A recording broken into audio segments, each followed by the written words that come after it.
For thousands of years, humans have been pondering our place amongst the stars. What is our purpose, we would ask? Why are we here? Trying to make sense of it all, we explored. The waypoints of the night sky guiding us. Moon landings. Man, that was all 4 wheels off the ground there. Missions to other planets. Touchdown confirmed. We're safe on fire. Advanced telescopes in orbit around the globe. There's a drive within us to uncover the unknown. To quite literally shoot for the stars. But what if we never saw those stars in the first place? What if throughout all of human history, those lights in the midnight sky ceased to exist? Where would we be today without them? Where would we be if we were never able to look up?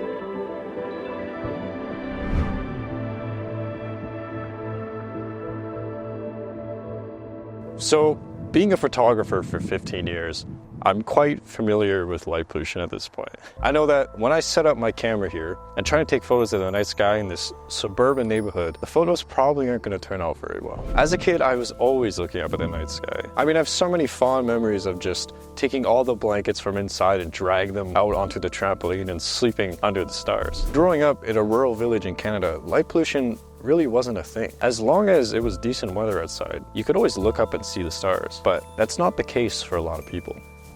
According to a 2016 research article, more than 80% of the world's population and 99% of Americans and Europeans live under sky glow. The paper goes on to say that due to light pollution, the Milky Way is not even visible to more than 1/3 of humanity. The really concerning thing though is that light pollution is still growing globally. In a recent paper written in 2021, the article states artificial light at night is increasing at the rate of 2% per year. It continues by adding that many cities are experiencing explosive growth of outdoor illumination, and others are adopting outdoor lighting strategies to encourage tourism and nightlife. Remember that giant glowing sphere in Las Vegas that was just built? Yeah. Now, light pollution isn't just affecting humans, it's affecting all life on Earth. Specifically though, let's talk about insects. Some estimates suggest 1/3 of insects attracted to stationary artificial light sources die before morning, either through exhaustion or predation. And in the matter of the firefly beetle, in certain cases, females are now having to compete with street lights in order to attract males, as if dating wasn't hard enough already. I'm just going to read for you here part of the conclusion from the New World Atlas of Artificial Night Sky Brightness paper. Humanity has enveloped our planet in a luminous fog that prevents most of Earth's population from having the opportunity to observe our galaxy. This has a consequent potential impact on culture that is of unprecedented magnitude. So I wanted to talk to someone firsthand about how light pollution is affecting our ability to look up at the stars. And luckily, I didn't have to go too far to find someone who knows a thing or two about the night sky.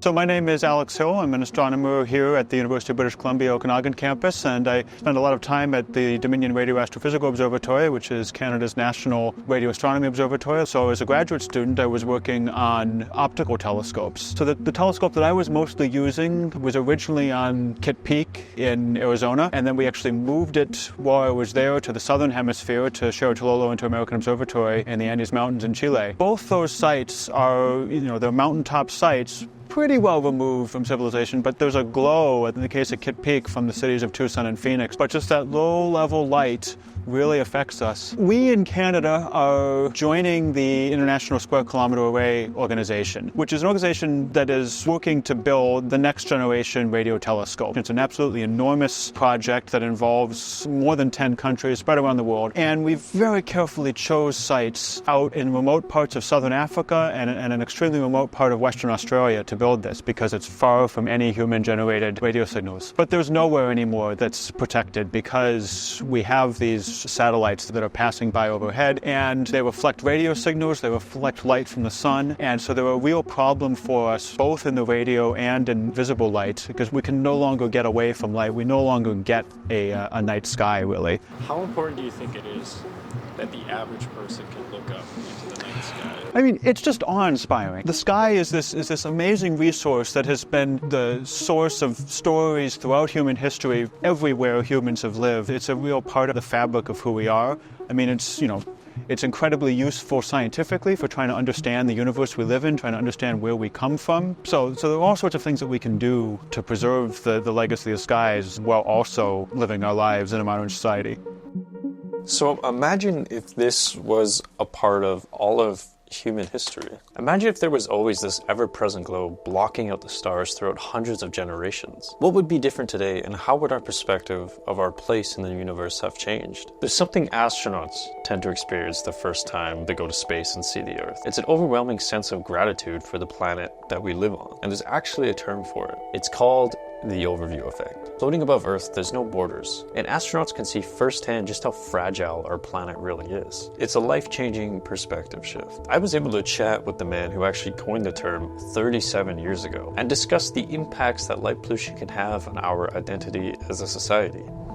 My name is Frank White. I'm the author of a book called The Overview Effect, Space Exploration and Human Evolution. There's one way to understand our place in the universe, that's to leave the planet and look back at the planet. But actually, you can get a better understanding of our place on the planet by looking up at night. The most important aspects of the overview effect and of space travel really have to do with identity and really love, in the sense that more and more people who have this experience talk about their love of the Earth. They see themselves more as cosmic citizens, stewards of the planet. I think it's very important for us to understand and be modest about our role. We have to evolve, and that means we have to understand truly where we are in the universe and where we're going. My first excitement about the whole field was when my mother gave me a little book about astronomy called Stars. Previous generations were much closer to the universe without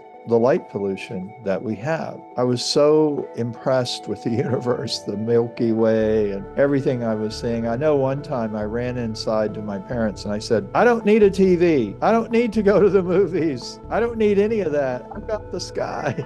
I'm worried that we're losing the awe and wonder of simply being alive when we can't see the sky. And I myself live in a neighborhood that's wonderful, and I love living here and everything, but just because of where it is, I can't really see the sky the way I'd like to. And I miss it. I really do. The future is not written. We can have an impact on it. We can shape it. We can make a difference.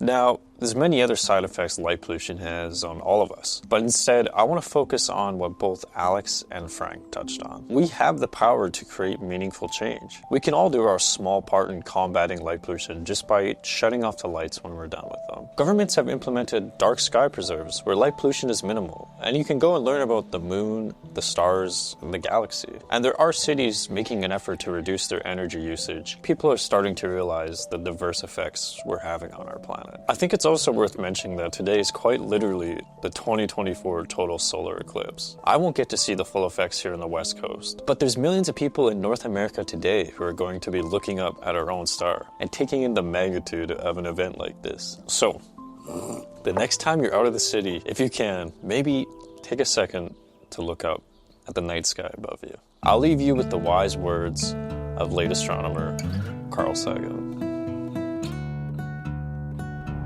Some part of our being knows this is where we came from. We long to return. And we can, because the cosmos is also within us. We're made of star stuff. We are a way for the cosmos to know itself.